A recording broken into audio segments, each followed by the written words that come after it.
Hello and welcome in, as always, college football. It is a rapid reaction show for week 12. It is Sunday, November 16th, and we are glad that you're with us here today. I'm Greg McElroy, very much looking forward to breaking down the games from yesterday's action. What a day it was, by the way. We had some chaos, we had some upsets, we had some surprises, we had some teams that asserted their dominance, we had a little bit of everything. We will start in Tuscaloosa. That's where we were calling the game. It was unbelievable. What a scene, what a great environment, what a wild game, and what a result.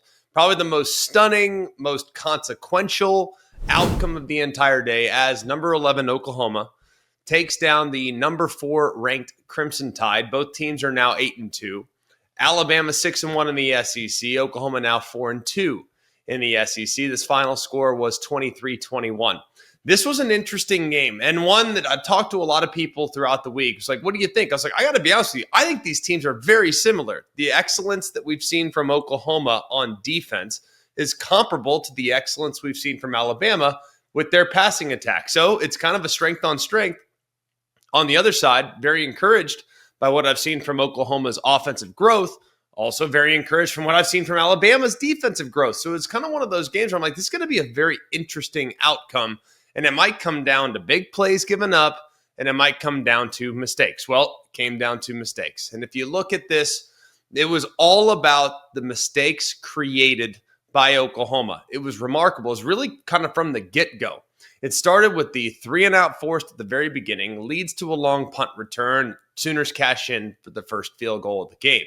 And then, after a little bit of inefficiency offensively, Ty Simpson throws an interception to Eli Bowen, which he takes 87 yards to the house. It was a really well-executed blitz by Brent Venables in this Oklahoma defense that led to the result. So in this situation, I was in the booth, so I telestrated this and kind of drew it up. The offensive line, and we'll break this down. This is kind of a deep dive reaction. We'll talk about it a little later, but the offensive line kind of busted, led to A-gap pressure, leads to a pick, takes it to the house. It was amazing how this game felt because it felt very similar from just a big picture college football fan. Having watched Oklahoma, having watched these games, it felt so much like the Tennessee game. It felt like Oklahoma in many ways was being greatly outplayed. And sure enough, they had a lead. They were being outgained almost 2-1 in the first half of that football game, and yet they're up 17-14 at the midway point. It was so similar to what we saw from Tennessee. You also have a defensive score. You have tons of return yardage. You have opportunistic plays. It was amazing. And this +3 turnover margin, that was the biggest outcome and the biggest reason why Oklahoma won the game. They scored 17 points off those 3 turnovers that were created. The big one probably was the fumble from Ty Simpson, because Alabama at that point had a 21-20 lead, and they were kind of starting to take control of the game just a little bit. And boom, Taylor Wine, a guy that we had talked about all throughout the show. It's like, hey, our Mason Thomas might be out, but Taylor Wine is dang good. Like, this guy is the real deal. No one gives him enough credit. He goes around the edge, forces the fumble. Next thing you know, Oklahoma's up 23-21. Alabama had multiple possessions to try to get that thing going off. They had 4 drives there in the final 4 drives. Those 4 drives were 57 yards gained. Alabama had just 80 yards passing in the second half of this football game. And the final play, Ty Simpson thinks it's blitz. They call a blitz beater. It's really well defended by Oklahoma. Game, set, match. Outstanding performance. This was huge in many ways, and we'll talk about the big picture and what it means for Alabama. We'll talk about the big picture and what it means for Oklahoma.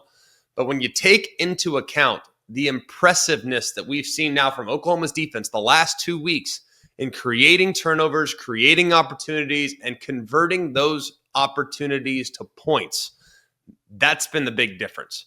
If you look at Oklahoma, they've been pretty dang good all year long. The one thing they couldn't do was turn people over. Well, the last 2 weeks, they now have forced tons of turnovers, and it's led to 2 massive road victories, because it's hard to win in the SEC when your offense has just 212 total yards.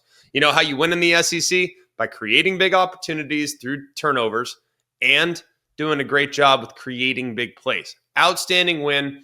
Alabama's got to be kicking themselves just a little bit because of the mistakes made, but everything's still on the table for the Tide. It just makes the game in Auburn a couple weeks from now a must win. They got to go on the road to the Plains and beat the Auburn Tigers to punch their ticket to the postseason. We'll go next to game number 2 of the SEC slate yesterday, because frankly, the SEC was wild yesterday. So good. And if you look at the final score of this game, Georgia 35, Texas 10. We got this one wrong. I thought Texas was going to be able to win the game, to be honest with you. I thought Texas matched up really well. I thought they'd made growth. I thought they'd made improvements. Got this one totally wrong. But if you look at the final score, not totally indicative of how close this game felt for a very long period of time, right? This game was wild. I mean, this was a very close football game there for a little bit. It's 14-10 late in the third quarter, early fourth quarter, and then boom, Georgia capitalizes on some key mistakes, and they took advantage of some aggressiveness from Kirby Smart. They're sitting there 4th and 1. Thought maybe for a second, maybe they'd punt. Instead, nope. We'll go with a fake play action right in the boot. By the way, what a great play call by Mike Bobo. I love how people continue to give Mike Bobo a hard time. The guy was in his bag again yesterday, has been all season. He's doing an amazing job. Same drive, 4th and 5, hard count, draws the offsides, another first down, and then it leads to the touchdown pass to London Humphreys that now extends the lead 21-10. At that point, you're thinking, all right, well, that was a huge, huge moment. But man, 2 4th down conversions on one drive. They don't get those 2 4th downs. Texas has momentum. They have the ball. They have decent field position. This thing could get real interesting. And boom, Kirby Smart said, nope. Our offense is what makes us different this year. Our offense is the real deal. We've been saying this for a while now. This offense is awesome. Very good. I love Gunnar Stockton. What a player. Just a baller is what he is. So they get that drive. They get that score. It's 21-10. Boom, surprise onside kick. I mean, you want to talk about bold, by the way. And it wasn't like their defense was struggling and they really needed to steal a possession. They didn't need this. I mean, their defense had played pretty well. They'd given up like 5 yards on the ground. I mean, it's not like Texas was going up and down the field and it's like, guys, we need an extra offensive possession. This was called at a time that was least expected. That's what I think was so awesome about this. And it could not have been executed more perfectly. Peyton Woodring kicks it perfectly. The way it popped up, and I'm not a kicker, so if you think I'm going to be able to break down the technique that requires that second hop bounce to go where it goes, I have no idea. But I thought it was pretty dang impressive. And if they did it on accident, don't tell anybody, because I'm thinking that thing was perfectly placed right into Cash Jones's belly, who continues to make plays for this Georgia football team. It was their first successful onside kick recovery in 12 years. And it was something that Kirby Smart had said they had repped it a million times in practice. So they had worked it and worked it and worked it. What a time to call it. And it was what completely secured the game. Of course, at that point, Stockton finds Lucky. Now it's 28-10, game, set, match, Georgia Bulldogs. 21-0 in the fourth quarter. That's really all that you need to know. That's pretty much it. The 2 4th down conversions and the surprise onside. Calculated, aggressive, well-executed plays that gave them the win. Because frankly, this was a closer game than the final score would indicate, but it was Kirby Smart that won this game. And there's a lot to be said about that. It is hard for a head coach to flat out win the game. It's hard for a coaching staff to win the game. They won it yesterday with timely calls, with big, big decisions and executions at the biggest moments. They also dominated time of possession. They also forced Texas into making a lot of mistakes from a penalty standpoint, and they also stopped the run. That was why it happened. Love Gunnar Stockton. He is the dang man. This guy is outstanding. I think that this guy, we'll talk about this a little later on. No one wants to give him credit. It's time to start thinking about Gunnar Stockton in New York. If you need to know what that means, I'll explain on this evening's show, because this guy is the real deal. He really is. Texas A&M 31, South Carolina 30. Are you kidding me with this game? Like, are you kidding me? Because I'm sitting there and we're getting ready to call Alabama, Oklahoma. I'm sitting there in the booth. We get to the stadium. It's around, 11:30, 12, thereabouts, Central Time.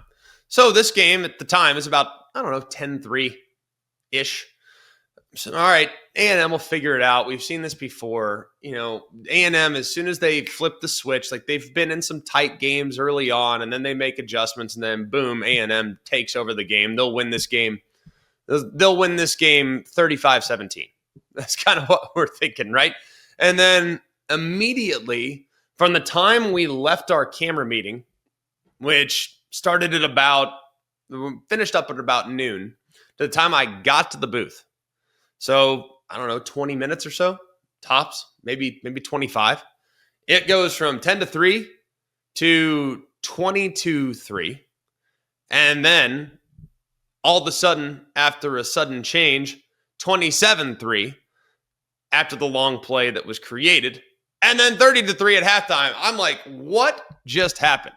So I cannot wait to go back and watch this tape. Now, I have seen all the highlights, of course, but it was the adjustments at halftime and the gas pedal that was pressed by Mike Elko, by Marcel Reed. There were a ton of mistakes made early in this game, and Marcel Reed did not look good. There were some really bad throws in the first half. Really bad throws. The fumble where he threw it backwards, terrible decision that was returned to the house. It was wild. Well, you got a 4th and 12 that sparks everything. I mean, think about that play. Who knows where this season will go for Texas A&M. And maybe ultimately a loss in this game won't indicate where they're going or what they can accomplish. I understand that. Still, if they lost this game, everything was still in their court. They still have a lot of opportunities to go and still host a playoff game and do all this other great stuff. But all that being said, this is a play that all of a sudden sparks things. Next thing you know, it's a touchdown. Now you start to feel the buzz a little bit. And then boom, 21 points there in the third quarter alone. I thought Reed really bounced back. Showed a lot of mental toughness in this game, by the way. Now, Marcel Reed, by the way, there are some ebbs and flows in his game. There are. He's a little streaky, okay? And that's okay because his good is like ridiculous. His bad is bad, no doubt about it. But his good is like, woo, this guy's ridiculous, right? 98-yard go-ahead drive. You get the critical stop, which is huge. Offense is now pinned in their own end zone for the most part. 10 plays, 98 yards, capped off by the touchdown run by E.J. Smith, gives the lead. And it felt inevitable there to the third quarter performance. It felt inevitable that the Aggies were going to win. It's just a matter of how much. I mean, there were people that were saying, I think this line finished up at 16, 17, thereabouts. Maybe 18, 19. There were people I was talking to on the field like, hey, you see the Aggies score? I'm like, I don't know. What's going on now? Well, the Aggies just took the lead, and they're now cruise control. What was amazing, too, about this game is that Texas A&M is just the team that can flip the switch better than anybody. We said this in last week's 10 takeaway show. There's nobody that I think flips the switch better than A&M in college football this year. Like when they get going, look out. It is done, son. And to think about this, SEC teams were 0-286. 0-286 when trailing by 27 or more points since 2004. They are now 1-286. So incredible performance. Great resurrection from Marcel Reed. Need to clean things up in the first half. We'll talk about this game a little bit later, but I can't wait to see the adjustments that were made by Mike Elko. Make sure you tune in for our evening show after our deep dive so we can kind of put a bow on everything and tell you how it happened. But my goodness, what a game. What a reaction. What an outstanding bounce back there from the Texas A&M Aggies. The group of five is a mess. I don't know what to tell you. Just when you think a team's got control of things, everything blows up. Navy last week loses. They now beat South Florida, who is newly ranked in the top 25. 41-38. This has been a wild race all season long for the G5. Navy now 8-2, 6-1 in the American. South Florida now has 2 losses in the American. Their third loss overall in the season. they now have their chances of making the college football playoff at 2%. So the door is now open for pretty much everybody. James Madison's got to be fired up. Of course, Navy's fired up. Could you imagine Navy, by the way, playing in the college football playoff? Could it be any cooler? What was amazing is that you would think Navy, right, grinded out type of team. Grinded out, rushing football team, but it was the explosive plays that led to this massive upset. You have an 82-yard catch. You have a 76-yard run. You have a fourth quarter that the teams combined to score 38 points. And Blake Horvath, not a lot of people are sitting there thinking, all right, Navy wins this game without Blake Horvath. Like, no way, right? The backup quarterback, Braxton Woodson, goes in the game. He has a big touchdown run, had a 64-yard touchdown run. The guy is just off the charts good. And USF, I mean, they rallied in frantic fashion. And Byron Brown did a lot of amazing things in this game as well. But when you look at everything, it was just not enough. After the onside kick was recovered by Navy, crazy, absolutely crazy. In a game in which it became a track meet, and very few games involving the Navy midshipmen become track meets, by the way. But it was all about explosive plays. It was all about creating big opportunities. The middies ran for 338 yards. Now, tons of credit to Braxton Woodson. Coming off the bench and putting up a performance like that was pretty amazing. And if you look at Navy's defense, yeah, they gave up 463 yards. They gave up 38 points, but it didn't matter. They made the big play there at the end by recovering the onside kick and securing the victory. But the explosive plays were the story. 3 plays by Navy of 60-plus yards. Just absolutely an incredibly, incredibly wild performance. All right, let's rip through the top 25. Ohio State, another cruise control victory. Game was over at halftime with Ohio State up 27-0. And Julian Sand continues to strengthen his case for the Heisman Trophy. He completed his first 11 passes. Amazing. The Indiana Hoosiers continue on. They're 11-0 for the first time in program history. Fernando Mendoza was outstanding in the game, goes for nearly 304 touchdowns. The Oregon Ducks handled their business on Friday. After what was a weird start to the game, it was like 2 plays in. I'm thinking, all right, Minnesota's got a shot here. And then Dante Moore gets going. Done. How about this stat line? 90% completion. We like that. Pretty good, right? 306 yards. Not bad. Dante Moore continuing to play at an outrageously high level. The Ole Miss Rebels, after what was a very intriguing game early on. I mean, Florida looked like Ole Miss was in control. Then Florida climbs all the way back. Florida has a lead in this game. And remember, this was a lead last year that Florida held on to and ultimately pulled the shocking upset of the Ole Miss Rebels. And now you see how different Ole Miss is. The ability to run their way to victory in this game. Kyron Lacey goes for 224 and 3 touchdowns at the run for 225, thereabouts, against the Florida Gators. It's a really good defensive front. Says an awful lot. Outstanding stuff. The Texas Tech Red Raiders continue to strengthen their case for a possible first-round bye. They go out and destroy UCF. Said from the get-go, that's a really bad matchup for UCF, so it was not an outrageously surprising result. Notre Dame, they destroy the Pittsburgh Panthers. It wasn't even as close as the final score would indicate. The Irish now have won their 8th consecutive game. And I think Jeremiah Love is starting to get some of the credit that he deserves. See the ridiculous spin move there on the 56-yard touchdown. And it's unfortunate that the Heisman's become this. It's become very much a highlight reel type of award. It becomes a popularity contest. Jeremiah Love belongs in New York. Whether you have him first, second, third on your ballot, the guy belongs in New York. We'll talk about that a little bit later on. The BYU Cougars, this was a really, really interesting game because a lot of people liked TCU in this game. I didn't. I liked BYU from the get-go. I thought the weather, I thought the environment, I thought the circumstances with how BYU could run the football. I thought BYU was going to be the play all day long in this season, in this matchup. All day long, I liked BYU. And they controlled the line of scrimmage. And they controlled the game throughout. Georgia Tech, wow. All right, we got to watch this one because I didn't get to see much of it. I did see some of the big plays that were created, but goodness gracious. This is a 1-win Boston College team And Georgia Tech needs a critical big run there in the fourth quarter to take the lead. They need a field goal there at the buzzer to knock off a one-win Boston College team, and the ACC continues to be insane. Absolutely love what the ACC is providing us this year. It's chaos, and it's the beautiful type of chaos.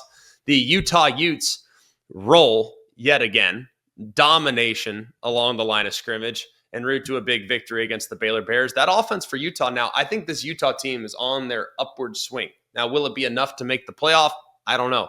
Will it be enough to make the Big 12 title game? They need some help. But I would not want to play Utah right now. I'm just telling you, I would not want to play the Utes. The Miami Hurricanes handled business against NC State, 41-7. Miami is finally starting to put it all together. Now, that NC State team's not bad now. That's a solid football team, and they completely hammered them.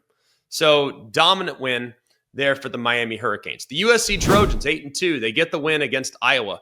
I thought SC would win this game by a more comfortable margin.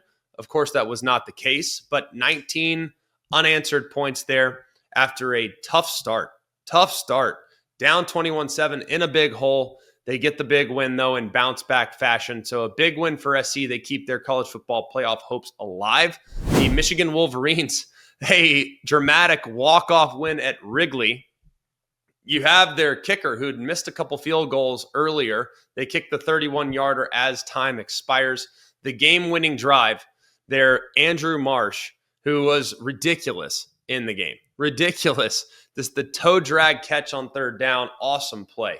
Awesome play. Tennessee Volunteers handle their business. The Iowa Hawkeyes, of course, lost to the USC Trojans. The Louisville Cardinals are now out after a Friday night loss to the Clemson Tigers, a game that we thought Clemson would win, and they did. The Cincinnati Bearcats are now out as well. They lose to Arizona at home, their first time losing at home in quite a while as a ranked team. The Pitt Panthers are now out as well. James Madison probably going to enter into the top 25. So we will break down everything. We will break it all down on this evening show. So come back and check with us. We're about to sit down, watch the tape, and grind for the next several hours, and we'll put a good show on tape for you guys a little later on this afternoon and evening. So we appreciate you being with us here on a Sunday morning edition of Always College Football. Continue to check out the podcast, subscribe to the podcast, rate the podcast, review the podcast, whatever you want. We're good with it. You can also check us out on the ESPN College Football YouTube page. So for all of us here at ACF, for Mark, Jake, Jack, the other Jack, intern Sam, I'm Greg. We hope you have an amazing day, and we'll see you later this evening on Always College Football. Hey guys, it's Greg McElroy. Thanks for watching Always College Football. Make sure you like, rate, and subscribe to ESPN's YouTube channel and wherever you listen to your podcasts.